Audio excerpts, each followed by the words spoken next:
Everyone, good evening. তো evening বলাটা ভুল, এখন প্রায় রাত 8টা বেজে গেছে। তারপর আমরা এখন বেরোচ্ছি গণেশ ঠাকুর দেখতে, গণপতি বাপ্পা। তো আমি এই ফার্স্ট টাইম প্রচুর এক্সাইটেড আমি, কারণ এই ফার্স্ট টাইম আমাদের এখানে এত সুন্দর করে গণেশ পূজা হচ্ছে। জানো, কিছু কিছু প্যান্ডেল রয়েছে, এত দারুণ হয়েছে। মোবাইল খুলতেই নানান রকমের প্যান্ডেলের আপডেট চলে আসছে। তাই আর দেরি না করে বেরিয়ে পড়লাম বরকে নিয়ে গণেশ পুজো দেখতে। তো আমিও জানো লাইফে এই ফার্স্ট টাইম গণেশ পুজো দেখছি, সেটা হচ্ছে বরের জন্য। তারপর আমাদের শিলিগুড়িতে এই ফার্স্ট টাইম এত দারুণ দারুণ গণেশ পুজোর প্যান্ডেল হয়েছে, বাড়িতে বসে আপডেট দেখতে দেখতে নিজেকে সামলাতে পারলাম না। তাই বরকে অনেক কষ্টে রাজি করিয়ে এই দেখো একটা প্যান্ডেল দেখা অলরেডি কমপ্লিট। দেন এখন এই ঠাকুরটা আমরা দেখব, তাই ভিতরে যাচ্ছি। তো তোমরাও দেখো, চলো আমাদের সাথে। আর জানো, একটা টাকার প্যান্ডেল বানিয়েছে, তো সেটাও আস্তে আস্তে তোমাদের সাথে শেয়ার করব। তার আগে তোমরা আরও ভালো ভালো প্যান্ডেল দেখে দাও। আমরা প্রত্যেকটা প্যান্ডেলে ঘুরে ঘুরে দেখছিলাম, আর আমরা সব লোকেশন ট্যাগ করে করে যাচ্ছিলাম, কারণ অনেকটাই লং ডিস্টেন্সে পুজোগুলো হচ্ছিল, সেই জন্য লোকেশন ট্যাগ করে করে যেতে হচ্ছে।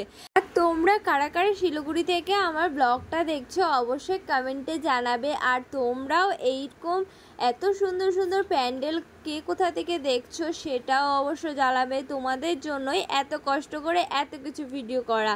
তো চলো নেক্সট প্যান্ডেলে যাওয়া যাক। জানো তো, আমি এই প্যান্ডেল দেখার জন্য প্রচুর এক্সাইটেড। সব থেকে টপ হয়েছে এই প্যান্ডেল। তো তোমাদের দাদাভাই আমাকে নিয়ে চলে এসেছে, আমার সাথে এসেছে নীল, এমনকি পুকু।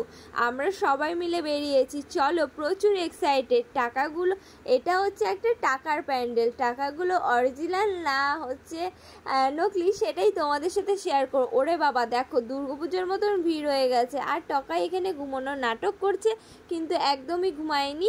দেখো পাশে ছোট একটা মূর্তি দিয়ে পূজা করা হয়েছে, আর এটা হচ্ছে শোপিস।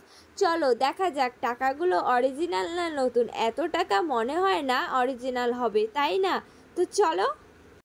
আমি এই ফার্স্ট টাইম এত সুন্দর একটা প্যান্ডেল দেখলাম, তাও আবার গণেশ পুজোতে। এই ফার্স্ট টাইম আমি বেরোচ্ছি গণেশ পুজোর প্যান্ডেল দেখতে। তো এত সুন্দর, জাস্ট অসাম যাকে বলে। আর এই ফার্স্ট টাইম এত সুন্দর গণপতি বাপ্পার মূর্তি দেখলাম, তো অবশ্যই তোমাদেরও ভালো লেগেছে, তাই না? চলো, আমি তো একদম রিয়েল দেখেছি, তোমরা তো ভিডিও দেখছো, তো ভিডিওর মাধ্যমেই তোমরা একটু দেখে নাও কেমন হয়েছে, অবশ্যই কমেন্টে জানিও।